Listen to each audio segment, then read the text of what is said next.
A quinta rodada da Série B aconteceu de quinta passada até essa segunda-feira, né? Começou na quinta, terminou na segunda e vamos falar um pouco dos jogos aqui. Já dá o seu like, certo? E se inscreve aqui no nosso canal, tanto o canal de cortes quanto o canal de lives.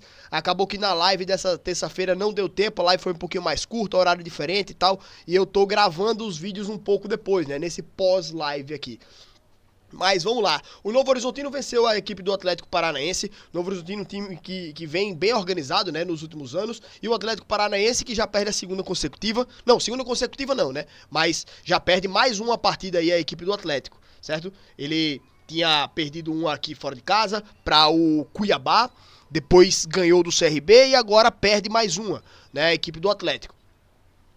Já cai muito aí na tabela de classificação, né, o time do Atlético Paranaense. E eu tava achando que o time ia nadar de braçada, né? Uma derrota às vezes acontece, mas agora já são duas. Mas para adversários bem fortes, né, que fique bem claro. Então, o Atlético pode dar essa disparada depois contra adversários mais, entre aspas, acessíveis. Mas tem muito time forte nessa segunda divisão. Tem muito time organizado, muito time arrumado. O Criciúma e o Remo empataram em 1-1, e aí temos Criciúma um pouco mais lá embaixo na tabela de classificação, né? O Criciúma, achei, 14º colocado aqui, a equipe do Criciúma tem apenas aí seus 5 pontos, né? Na tabela de classificação, e o Remo um pouco mais acima com seus 9 pontos. Ainda não perdeu a equipe do Remo, né? 2 vitórias e 3 empates. O Vila Nova vencendo a Chapecoense que deu um início meio estranho ali, né? Perdeu 2 jogos, aí ganhou 2, deu uma recuperada boa, mas volta a perder o time da Chapecoense. Pra mim é um time que vai povoar a parte de baixo da tabela de classificação, né? E a equipe do Vila Nova, pra mim, o time que vai ficar aí nessa briga pelo acesso, né? Já tem 10 pontos aqui a equipe do Vila Nova. 2-0 do Coritiba contra o Operário, como eu falei, a camisa pesou, né, e o Coritiba venceu a equipe do Operário, mesmo o Operário tendo sido campeão paranaense e o Coritiba tendo caído no caminho para o Maringá. O Coritiba vence esse duelo, vai a 10 pontos, deixa o Operário para trás, o Operário com 4 pontos apenas, né, eu achei que o Operário até ia brigar um pouco mais lá em cima, mas que o Coritiba venceria esse jogo aí, eu imaginei, e aí o Operário já fica para trás um pouco na tabela, né.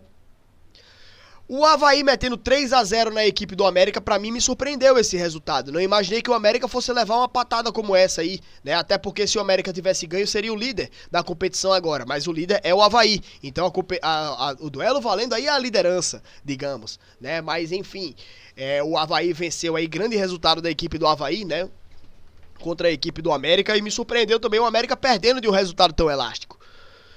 O Atlético venceu a equipe do Volta Redonda, conquistou seus 3 primeiros pontos na competição, tinha perdido todas as partidas, era o último colocado, venceu e joga o Volta Redonda para a última posição. Achei que o Volta Redonda iria fazer um campeonato melhor, hein? Tem tempo de se recuperar, mas já são 4 derrotas e um empate em 5 jogos, então o Volta Redonda vem bem preocupante mesmo, né?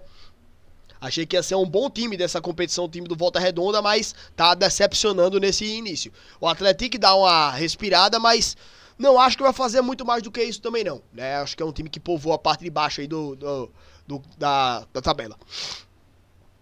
O Amazonas empatou com a equipe do Atlético Goianiense, achei que o Atlético ia ganhar esse jogo, hein? O Atlético é um time que quer brigar pra subir, imagino. O Amazonas um time pra mim de parte de baixo, mas empate aí nesse jogo. Paysandu 1, CRB 1. Acho que eu tinha apostado no empate aqui nesse jogo, né? Entre Paysandu e o time do CRB. E realmente ali, empate entre as duas equipes. O Paysandu teve um jogador expulso em boa parte do segundo tempo, né? Jogou com um jogador a menos.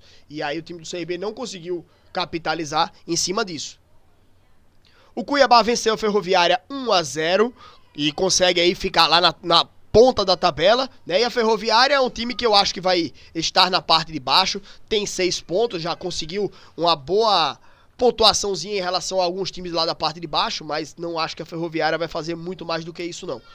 E o Goiás vencendo fora de casa o Botafogo de Ribeirão Preto, Botafogo que pra mim é um dos candidatos também ali a essa briga contra o rebaixamento, e o Goiás que se credencia aí nessa parte de cima da tabela. Detalhe, nenhum time muito disparado lá na frente, né? 2 times têm 11 pontos, 4 times têm 10 e 4 times têm 9 pontos. Então, entre o primeiro e o 10º colocado são 2 pontos de diferença, né? E do 10º para o 11º são 3 pontos de diferença. Então, é uma...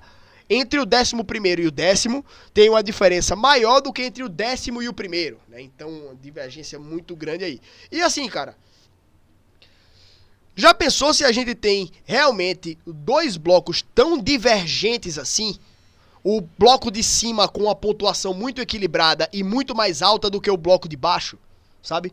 Então, seria algo bem interessante de se ver numa Série B, né? Mas, enfim, pelo menos até agora há esse grande equilíbrio na parte de cima e os times da parte de baixo lá estão bem distantes dessa disputa. Mas a gente tem aqui times que podem surpreender, tem aqui o Atlético Goianiense, que pode em algum momento conseguir uma boa pontuação, o Criciúma também, que eu acho que não vai se contentar com essa parte de baixo da tabela, né? E claro que podem ter aí trocas de posições entre os times de cima e os times de baixo. Mas enfim, manda sua opinião aí sobre a Série B do Campeonato Brasileiro, tá só começando, são 5 rodadas, faltam 33 ainda, meu amigo.